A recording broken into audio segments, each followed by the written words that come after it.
जांबाजार येथे पाऊस व वादळी वाऱ्यामुळे अनेक घर उद्ध्वस्त तर वीज पडल्यामुळे 2 जनावर दगावलीत। सुदैवाने जीवितहानी टळली। प्रतिनिधी जीएस खान, जांबाजार। दिनांक 10 रोजी संध्याकाळच्या सुमारास 5:30च्या दरम्यान सुसाट वाऱ्यासह सोबत आलेल्या पावसाने जांबाजार गावातील अनेक घर उद्ध्वस्त झाले तर अनेक लोकांचे संसार उघड्यावर पडलेत। अनेक लोकांच्या घराचे टीन पत्र तर घराच्या भिंती कोसळून अनेक घरांचे नुकसान झालेत। सुदैवाने जीवितहानी टळली।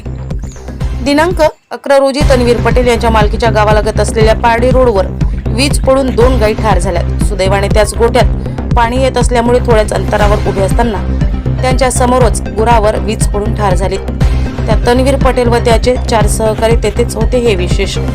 यावर सर्वसामान्य जनता आता सरकार काय उपाय करतात यावर लक्ष ठेवून आहेत हे विशेष। नुकसान भरपाईची वाट गावकरी पाहत आहेत। यात पूर्ण जांबाजार सर्कलमध्ये मोठे नुकसान झाल्याचे समजते।